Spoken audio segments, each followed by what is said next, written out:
aywa 8h jot na ba tegal ñaar fukki simili ak benn waxtu jàngat yegsi nañ ci Alaaji Daouda Mine Chérif naan ko président Mine moom la ñuy dalal Daouda ñu ngi lay nuyu fi mu ne nii ñun ñëpp nañ ko wax président ba suñu carte génn tant que carte bi génnagul bee boo rek ñuy wax Alaaji président Mine ñu ngi lay nuyu di la dalal. maa ngi lay fay soxna Fati di am encore mbégte teew fi comme tous les lundis. jërëjëf naka liggéey bi mbaa ma ngay dox ci boor bële. waaw alhamdulilah waaw retardataire tamit ñi nga am tuuti ñi ngi espérer. waaw gaa yaa ngi commencé farlu nag. baax na jërëjëf jërëjëf kon Cheikh woote baa ngi noonu comme ni ñu koy waxee ci appel yi Cheikh Diop woote baa ngi noonu yéen ñi amagul carte dem leen ngeen seeti Alaaji Daouda Mine aywa ñu dellu si ci jàngat bi Chérif muy mbiram Adji Sarr Ousmane Sonko la récente sortie d'Adji Sarr Daouda samp laaj ndax coup d'accélérateur la ndax luy gaawal procès Ousmane Sonko la Chérif. waaw ndax moom soxna si nee na bëgg leen lu dul procès maanaam ñu dem ca yoon atte leen loolu nag lu moom lañ bëgg a taxaw ndax accordé na fi ay ñetti interview semaine passée muy Le Monde, RFI ak ñii di waa Jeune Afrique. ëllëg sax le 8 bi lay tombeek bis mi nga xamante ni ci leen inculpé woon Ousmane Sonko ba placé ko sous contrôle judiciaire est-ce que jàpp nga ni kon soxna si génnam bi war naa mën a tax kon justice yi yëngu même si am na lu ci l'observateur junj tey. waaw man yaakaaruma ni parce que génn na wax juge bi dafay changer li nga xamante ne moom la amoon habitude di def wala loolu la nasoon pour def ko yaakaaruma ko. jàpp naa ni effectivement justice il faut que mu dem jusqu'au bout parce que coow li bari na et que ñi nga xamante ne ñaar ñi nga xamante ne ñoom ñoo ko séq ku ci nekk bëgg nga yoon avancé. parce que tey bu fekkee ne Adji Sarr la comme ni ñu ko waxee. À plusieurs reprises def na ay sorties pour wax ni il faut que justice ñu rendre ko à juste raison parce que bu fekkee ne da nga jàpp nañ la tooñ. nga jël kayit daal di koy jébbal yoon da ngay xaar pour que yoon def li nga xamante ne moom mooy liggéeyam. tey jii boo xoolee également ki nga xamante moom mooy Ousmane Sonko. pas plus tard que biñ ko élire maire de Ziguinchor defaat na beneen requête bu nga xamante ne déposé na ko auprès du doyen des juges muy ñaareel yoon. bu nga xamante ne dafay demander à ce que contrôle judiciaire bi nga xamante nañ ko teg ci kawam ñu mun koo dindi pour que mu mun vaquer à ses occupations. ça veut dire tout simplement que ñaar ñi nga xamante ne ñoom ñoo séq mbir mi ku ci nekk tey. bëgg na affaire bi avancé. léegi nag juge bi nga xamante ne moom moo yor dossier bi. moom rek la ñëpp di déglu parce que comme li ñuy wax rek. justice dafa am li ñuy woowee temps mais tey jii Sénégal ci boppam moom moo bëgg à ce que vérité bi feeñ ci affaire boobu parce que tey jii mu nekk sama vérité mu nekk vérité Ousmane Sonko mu nekk vérité Adji Sarr benn amu ci importance vérité bi am importance c'est la vérité judiciaire li nga xamante ne moom mooy li nga xamante ne moom la juge bi war a dëgg parce que juge bi kat question judiciaire lañ koy poser il faut que mu répondre ci est-ce que Ousmane Sonko moom moo violé Adji Sarr c'est la question juridique qu'on lui pose. su ne oui mooy que ni Ousmane Sonko moom mooy ki nga xamante moom moo def ñaawte am na ay conséquences yu nga xamante mën na ci am muy condamnation ak lépp lu nga xamante mën na ci topp. bu fekkee daf ne non ça veut dire que tout simplement Ousmane Sonko lañ koy jiñ defu ko bu boobaa également mu delloo ko waat ay àq ak ay yelleefam. delloo waat ko li nga xamante ne moom mooy sañ-sañam delloo ko passeport am. la nga xamante ne la nga koy laaj mu mën a vaquer à ses occupations génn dem defi leneen ak leneen mais tey jii Ousmane Sonko ne peut pas sortir du pays par exemple parce que son passeport a été confisqué il est maire de Ziguinchor. il peut pas dans le cadre de la coopération internationale par exemple def li nga xamante ne moom la bëgg en tant que maire. parce que tout simplement dafa am dossier bu nga xam moom moo tegu ci kawam. donc nag li ñuy xaar mooy juge bi en dernier ressort mu décider li nga xamante moom la ñuy xaar ci moom dafa yor instruction bi bu fekkee ni tey jii dem na ba jàpp ni. am na ay charges yu nga xamante ne suffisantes contre Ousmane Sonko na ko renvoyer devant le tribunal pour que ñu juger ko. su fekkee ne jàpp na ne amul benn charge bu nga xamante ne contre Ousmane Sonko na ko jox. mais moom tegagul benn jéego juge bi ñu ko nommé ak léegi c'est en novembre. mu remplacer fii le juge Sall. bi nga xamante ne génn na àdduna en avril déjà pour remplacer ko rek il a fallu quand même beaucoup de mois. bi ñëwee ba léegi aussi amul benn jéego bu ñu teg même si comme li ñu wax yenn saa yi ñu ne le temps de la justice n'est pas celle des médias wala de la politique mais fii justice lu mu fi bëgg a leeral aussi daaw da leeral ko am na dossier yu ay exemple la nga fi. non wallaay je suis d'accord avec toi parce que tey jii boo toogee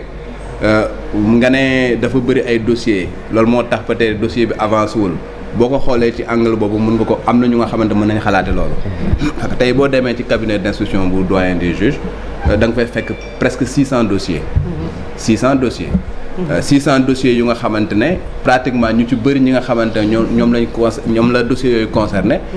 dafa nekk ñu nga xamante ne leen place sous mandat de dépôt donc ñi nga xamante ne ñu ngi ci kaso yi la plupart du temps dossier bu nga xamante nit ki dafa nekk kaso c'est des dossiers yu nga xamante lu ci bëri moom ngay gën a privilégié parce que c'est la liberté d'une personne qui est en jeu. Ce dossier là bëri na wax bëri na enjeu mais Ousmane Sonko nekkul kaso Adji Sarr nekkul kaso alors que y a d'autres dossiers yu nga xamante ne y a des gens qui sont en prison tey jii chaque fois ñu ngi wax par exemple longue détention préventive am na ñu nga xamante ne ña nga ci biir kaso ba di xaar seen dossier avancé donc tey sur 600 dossiers yu nga xamante ne yaa ngi koy gérer lan mooy sa ordre de priorité loolu du kenn moom moo la koy décider ne loolu dossier bi moom nga war a privilégier ci benn dossier bële dossier bi mooy bi nga xamante ne da nga ko war a avant est-ce que dossier bu nga xamante ne bii gën a ancien moom ngay gën a mettre en avant wala dossier yu nga xamante ne ñoom ñoo ëpp coow moom ngay war a mettre en avant wala dossier bi nga xamante ne moom moo ëpp enjeu pour réew bi moom nga war a mettre en avant je pense que yaa kenn ku nga xamante ne mën na toog ñëw ne juge bi bii nga war a teg fee bii nga teg fee surtout que texte yi waxuñu ko ne par ordre d'ancienneté moom nga war a gérer les dossiers sa priorité li moo war a nekk priorité délai bi nga am pour instruire un dossier wala délai bi nga am pour dossier bi jeex amul benn fenn fu nga xam ne dañ ko encadré moom mooy rek ki nga xamante ne moom mooy toog jàpp ni par exemple dossier bi war na ci def acte bi mu def ko ci dossier bi waru ci def acte bi mais effectivement comme li nga wax depuis un an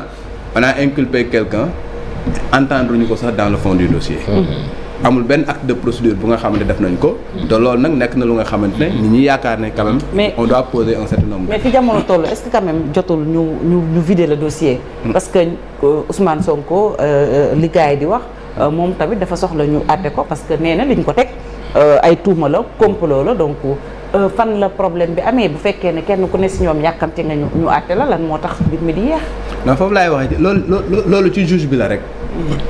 le juge d'instruction bi nga xamante ne moom moo yor dossier bi moom kese mooy ki nga xamante ne moom moo mën a accélérer cadence bi comme moom moo mën a jël dossier bi également yéexal ko parce que du kenn ku ko mën Ousmane Sonko mënul dul déposer ay requêtes Adji Sarr mënul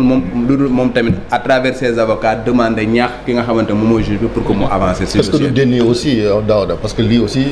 dossier criminel la parce que viol la dañ ko criminaliser fii ci Sénégal. am na ñun ko ji ñoo xamante ne dañ leen di àtte teg leen loxo.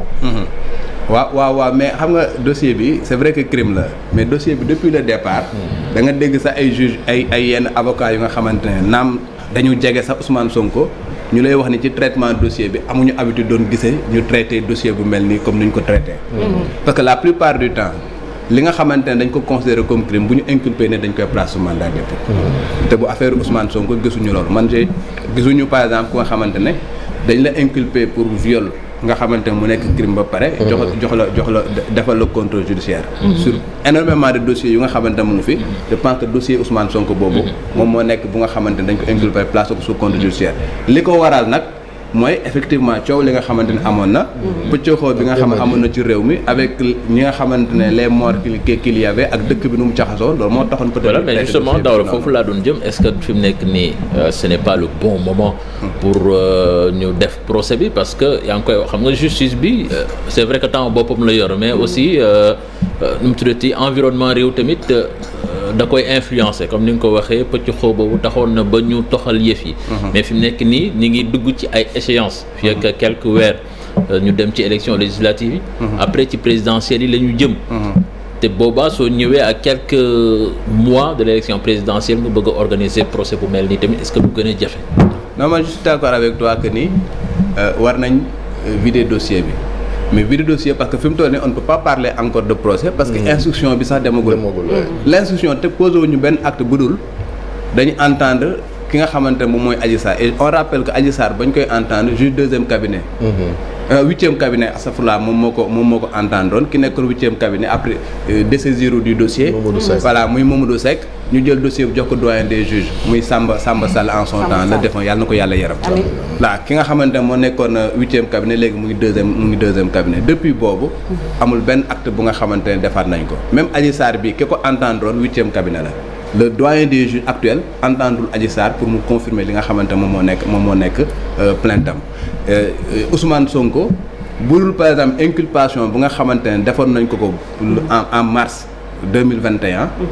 bu dul inculpation ba amul fenn fu nga xam ne entendre dañ ko dans le fond du dossier te bu ñuy inculper nit la plupart duñ ko entendre dans le fond du dossier moom la ñuy woowee première comparution la plupart da ngay ñëw ñu entendre la sommairement comme ça notifier la ay charges ñëw na nañ la woowaat benn jour pour xóotal boobu nag moom mooy entendre dans le fond du dossier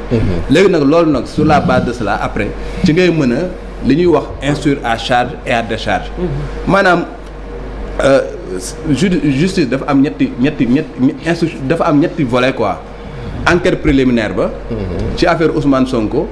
amul woon parce que Ousmane Sonko n'a pas été entendu au niveau de la gendarmerie on se rappelle li nga xamante ne moom moo fi xewoon immunité parlementaire donc bañ ñëwee war koo convoquer fële dafa jëloon immunité parlementaire teg ko ci kanam donc kenn mësu ko entendre gendarmerie mais n'empêche section de recherche pare woon na dossier bi jël ko jébbal ko procureur sur la base de cela ñu enclenche une procédure mu dem instruction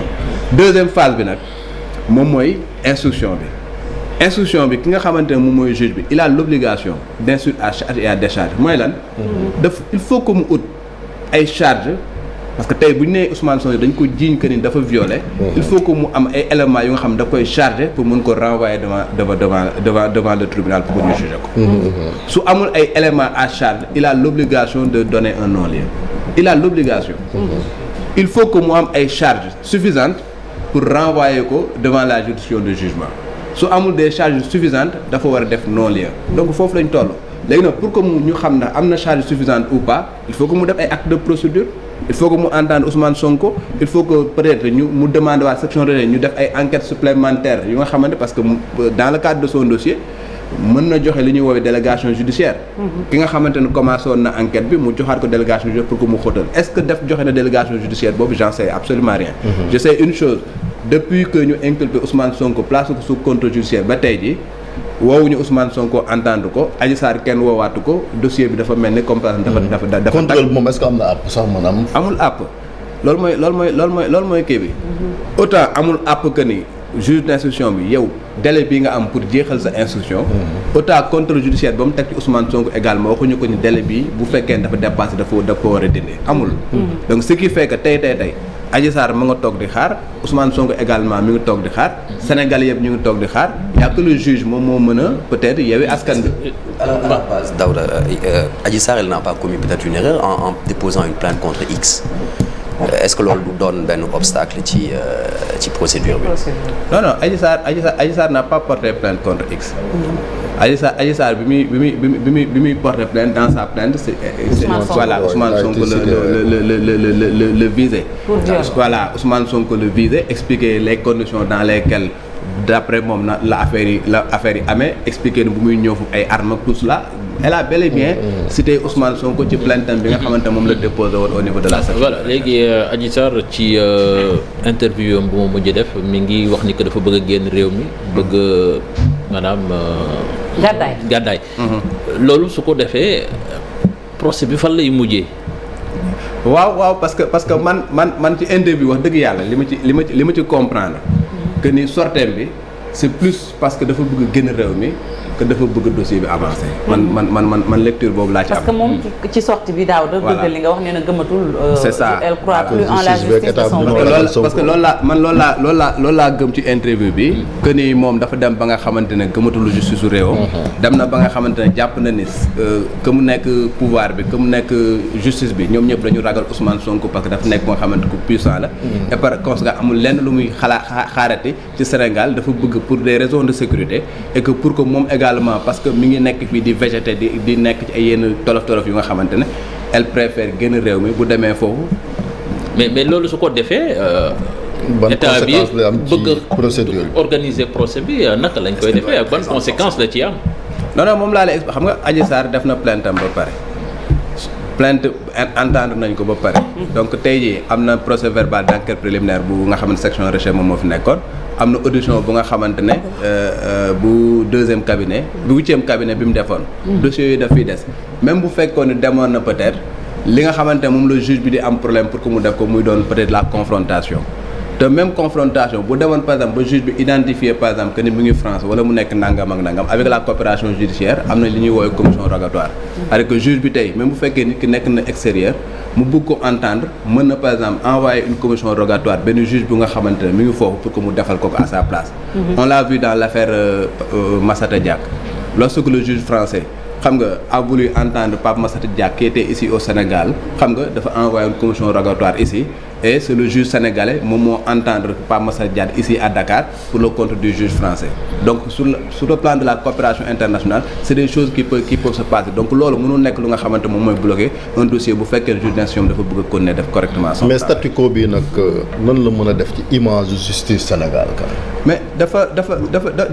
waru parce que dafa am ay dossiers yu nga xamante ne dañ leen woowee la plupart c'est des dossiers signalés xam nga tey jii dañ lay wax ni par exemple tey juge d'instruction premier cabinet 600 et quelques dossiers ñu ngi fa. mais 600 et quelques dossiers yooyu pratiquement disons 590 yëpp kenn xamul dossiers yi lu ñu lan moo ci nekk parce que des gens yi nga xamante c'est des justiciables comme man ak keneen. mu nga xam nit ñi xamuñu leen. la plupart dossiers yu bëri coow c'est des dossiers yu nga xamante ne soit personnalité da ci nekk. wala nit ku siiw da ci nekk. ces dossiers là nag dafay am ay relents xam nga sur le plan national mais dafay am des relents également sur le plan international. et foofu nag. ci taxawaayu justice dafay am solo parce que justice dañuy wax ne li ci am solo moom mooy perception bi. dëgg la donc perception boobu nag bu dossier yu mel noonu dañuy xaar ci yow nga am fi matuwaay bi war def lu nga xamante ne tey da ngay siggil non seulement la justice mais da ngay siggil également sa réew. parce que comme lu ñuy wax rek la justice est le dernier rempart dans un état. bu demee ba nga xamante ne pëccoo xoo am na yow yaay arbitre bi yow la ñëpp di déglu. donc su fekkee ne def loolu ci war rek. jeexi jaaxa day indi. bu fekkee ne da nga ko defee d'une manière ou d'une autre également am na lu nga xamante ne dina ko gàkkal justice bi. donc li ñuy xaar ci vraiment doyen des juges. mooy mu def li nga xamante ne moom la askan bi di xaar. situation bi su continuer di wéy nii on peut se retrouver avec un futur président peut-être sous contrôle judiciaire. ah bien sûr parce que contrôle judiciaire. je veux dire mesure la rek mais contrôle judiciaire nekkul lu nga xamante dafay empêcher nit ki mu def dara. la preuve participer na ci élection yi ba gagné la preuve participer na élection tey jii bu ñu demee élection législative mënu ko tere participer élection législative bu ñu demoon élection présidentielle également mënu ko tere mu def élection présidentielle tant que condamné wuñ ko et que la condamnation devient définitive. Ousmane Sonko amul lenn lu nga xamante ne xam nga na la ko si ak ay yelleefam amul lenn lu nga xamante ne jóge na ci moom. beneen bi nag mooy. ñi ci lorule. waaw am na nee nañ officiellement 13 personnes yoo xam te au moins ñàkk nañ seen bakkan. ñooñu moom mun fee toog di xaar doyen des juges xaw ma koo xamante ne mi ngi yéexal mbir yi. est-ce que bu yéexee famille yi war nañoo mën a porter plainte wala ñu jéem a xool naka leen def ngir que justice soit rendue à ses victimes. waaw mais xam nga dossier bi tey jii boo ko xoolee. dafa am un dossier principal mais dafa am ay exploitance du dossier. tey jii boo ko xoolee par exemple dañuy wax Ousmane Sonko mais tey boo jëlee Birame Souleye il est maire boo jëlee Abbas il est adjoint au maire de Dakar mais ñoom ñu dañu am ay dossiers yu nga xamante ne effectivement doyen des juges ñoom ñoo ko yor. tey jii on se rappelle que affaire Ousmane Sonko ba mu déclenché wu ci affaire viol bi am na ñu jàppoon que mu nekk ñoom Guy Marius Sagna que mu nekk ñoom Assane Diouf que mu nekk ñoom Abbas Sall ñoom ñëpp. ils sont concernés par un dossier bu nga xamante ne dañ leen inculpé woon pour atteinte à la sûreté de l'État ak ñàngam placé leen sous mandat de dépôt ba après ils étaient 19 personnes après lañ leen jox liberté provisoire. Très bien. Donc tey jii dossier boobu mu ngi fa ba tey de la même manière il y a eu 13 morts ak des stations ak nangam yu nga xamante ne yàqoon nañ leen. Les gens s'attendent à ce que justice rendre pour que agent judiciaire de l'État bu fekkee ne dafa substituer à l'État pour peut-être dédommager un certain nombre de personnes. pour que mu mun ko def mais tant que décision de justice amul loolu yëpp mënul am donc ce qui fait que lépp dafay taxaw rek. ci justice moom moo war def liggéeyam. pour que yeneen yi nga xamante war na avancer mu mën avancer. Très bien merci beaucoup Daouda Mine. jërëjëf nga desandi ak ñun ñu dalal léegi sunu invité.